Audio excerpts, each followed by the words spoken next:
Hello, my name is Jacob. I am the son of Isaac and the grandson of Abraham. My life has been filled with both blessings and trials, and the story of my son Joseph has left an unerasable mark on my soul. The story I'm about to tell covers about 22 years of my son Joseph's life, from the tender age of about 17 until the age of about 39. It all began with a coat of many colors that I gave to Joseph, my 11th son and the firstborn of my beloved Rachel. A son born to us in the later years of my life. The vibrant hues represented the deep love I held for him. A love born out of the years of barrenness that Rachel and I endured before he was born. Little did I know that this seemingly innocent act would set in motion a series of events that would shape our family's life forever. Joseph, in his youthful innocence, shared dreams with his brothers and me. Dreams that spoke of his rise to greatness and how his brothers would bow before him. Envy and enmity began to brew among his brothers. As I sent off my son innocently to go check on his brothers in Shechem, I did not even begin to imagine a situation where his siblings would plot to kill him. Reuben, my firstborn, tried to protect Joseph when his brothers sought to harm him.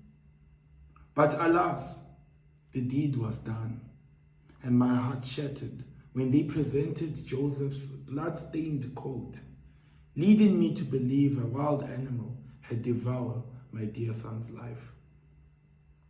For years, I mourned my son's supposed death, unable to find solace.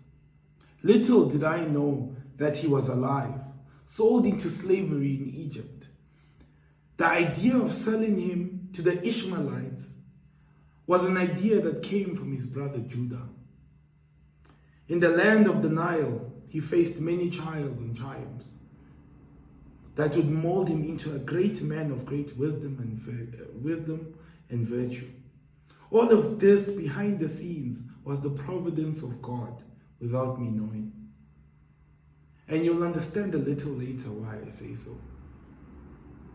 Through a twist of faith by the Lord's doing, Joseph found himself in Potiphar's wife, who was one of Pharaoh's officials.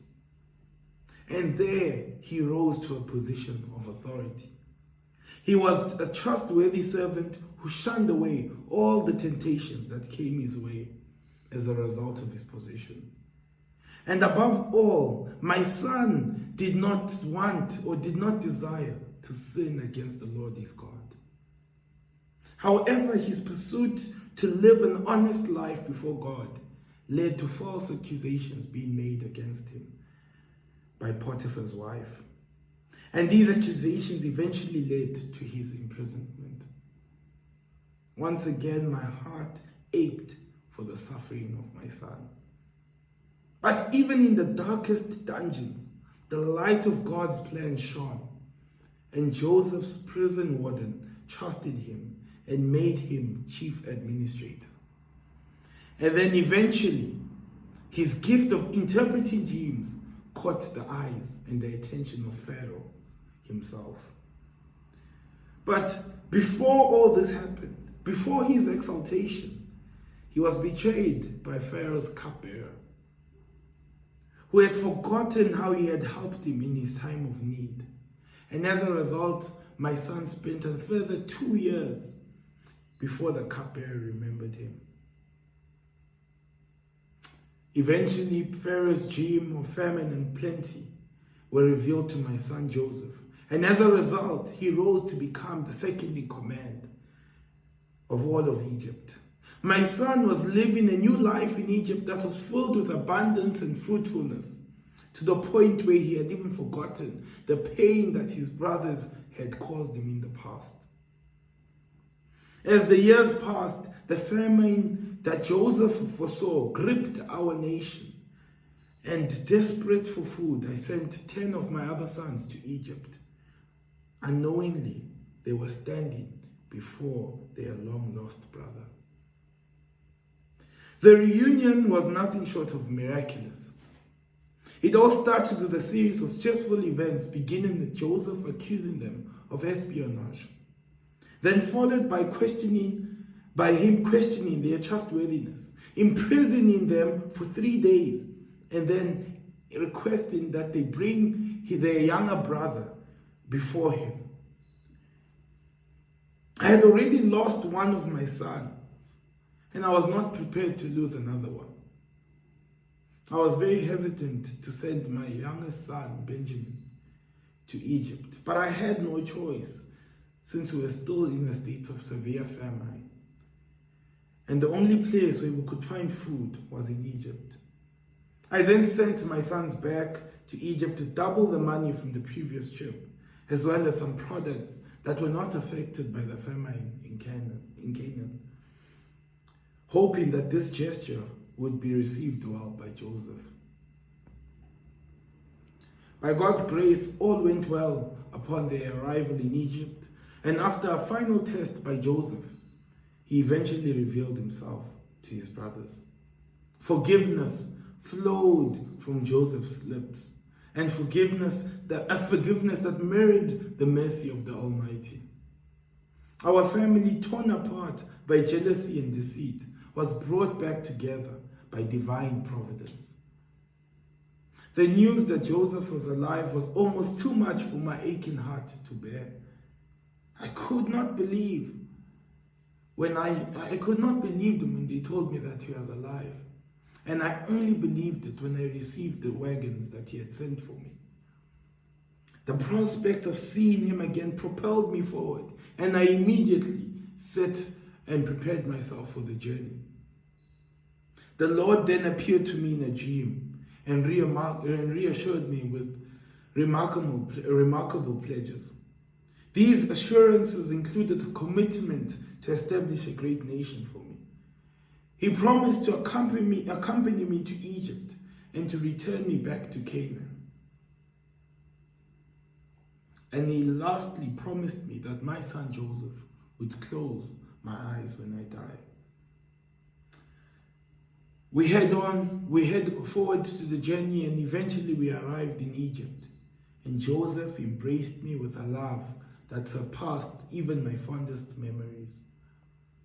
The years of separation melted away in that embrace, and I felt the ache of my soul finally begin to heal.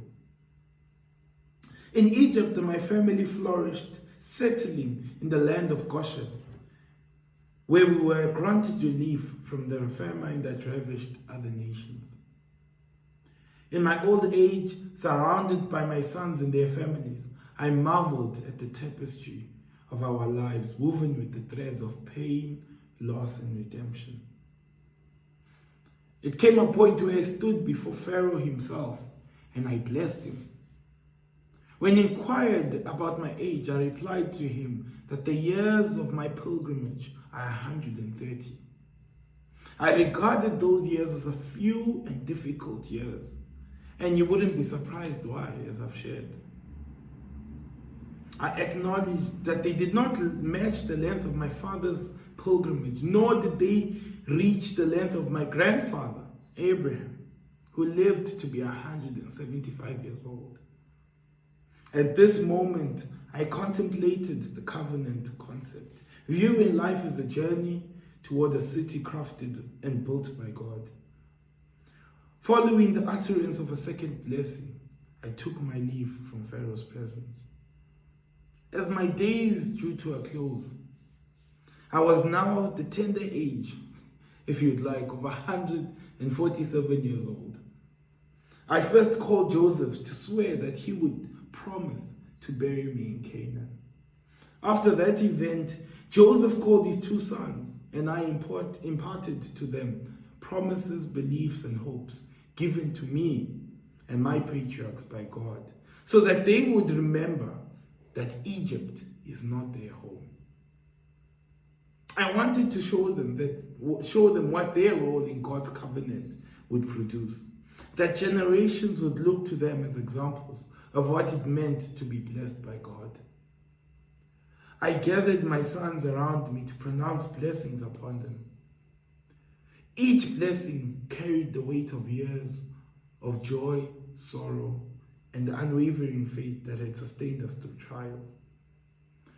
I saw the destinies of my sons unfold before me, each unique and woven in the tapestry of God's plan. As I reflect on the journey from that coat of many colors to the reunification of my family, I see the hand of God guiding each step. If it were not for my son in Egypt, we would have died from the famine. The Lord provided for us despite our sinful ways. We deserved to die, but here we are still alive by God's grace and mercy, shown to us through my son Joseph. The pain of Joseph's apparent loss was transformed into the joy of his restoration, teaching me the profound truth that God's plans are beyond our understanding.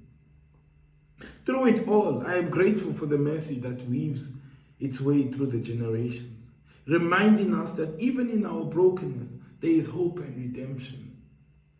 Eventually, God will himself come down in the person of Jesus, born through this very family tree to redeem his people.